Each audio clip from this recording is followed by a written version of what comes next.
নমস্কার বন্ধুরা, তো দেখো আজকের আবার একটা নতুন রেসিপি নিয়ে তোমাদের সামনে হাজির হয়েছি। এটা দেখো লটিয়া মাছের শুকনোটা, মানে লটিয়া শুটকি। এটা দিয়ে আজকে তোমাদের একটু তেল ঝাল বানিয়ে দেখাবো। তো দেখো এই মাছগুলো আগে কেটে নিচ্ছি। এই মাছের যে মুখটা দেখো, দাঁতগুলো অত্যাধিক শুকনো আর ভীষণ ধারালো, সেই জন্য আস্তে আস্তে এগুলো সব কিছু পাখনাগুলো কেটে দেখো ভাবে ছাড়িয়ে কিভাবে কেটে নিচ্ছি।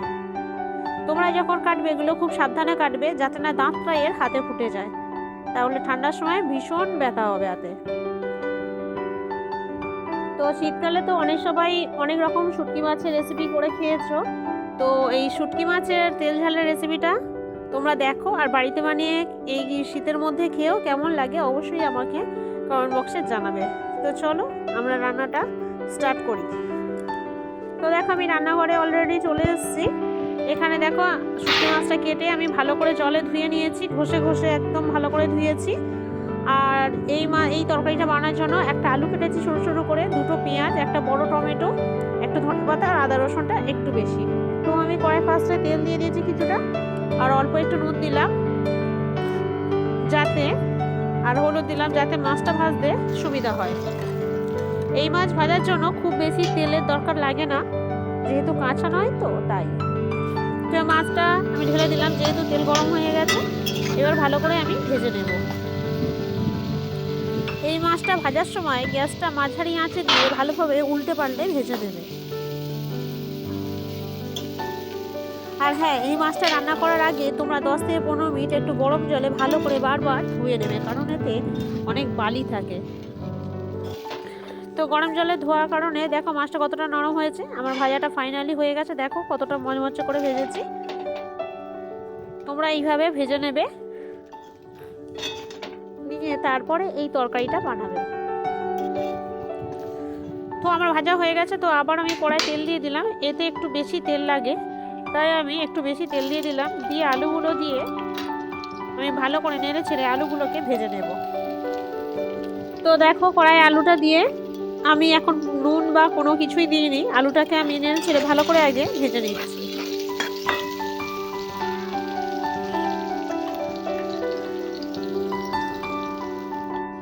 এই দেখো শুটকি মাছগুলো দেখো আমি কিভাবে পিস করেছি, দেখো কত বড় করে। এই দেখো এইভাবে পিস করেছি, কারণ না হলে আবার তেল ঝাল করার পর এই পিসটাকে খুঁজে পাওয়া যাবে না। তো আলুটা আমার হালকা ভাজা ভাজা হয়ে এলে আমি এতে কেটে রাখা পেঁয়াজগুলো দিয়ে দেব।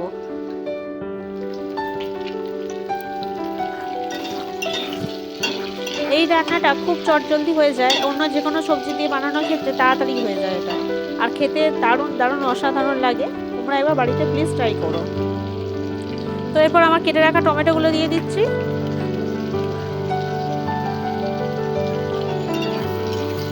দিয়ে ভালো করে নাড়িয়ে চাড়িয়ে নেব।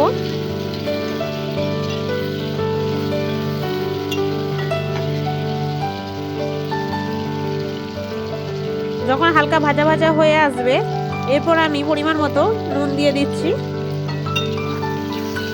দিয়ে আবার ভালো করে এটা নেড়ে ছেড়ে নেবো। এরপর দেবো আমরা হলুদ গুঁড়ো।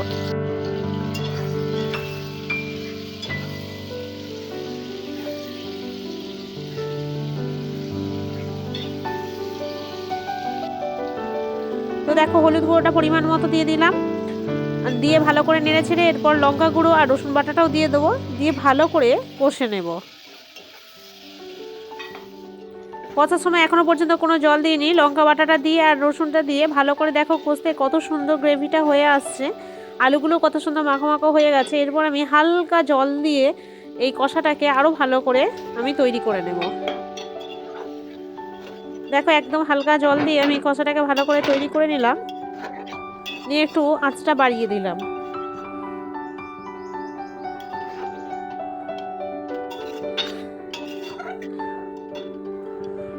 কষার জলটা যখন হালকা কমে আসবে, এই আলুর জলটা, তখন মাছগুলো আমি দিয়ে দেবো। দেখো কতটা কমে আসছে, পুরো গায়ে গায়ে লেগে গেছে। এরপর আমি মাছগুলো পুরো এতে ঢেলে দেব।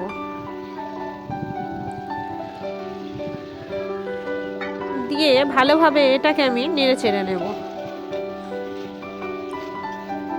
হালকাভাবে নাড়বে, নাড়লে এটা ভালোভাবে গোটাই থাকবে। তো দেখো আমি এটা পুরোপুরি জল দিয়ে দিচ্ছি, কিন্তু খুব বেশি জল দেবো না, যেহেতু আলু ভেজে অল্প একটু জলে কষা আছে, তাই এরকম গায়ে গায়ে জল দিলাম। দিয়ে আমি একটু ধনেপাতা দিয়ে দেব, দিয়ে আমি এটাকে 10 মিনিট পরে ফিরে আসবো।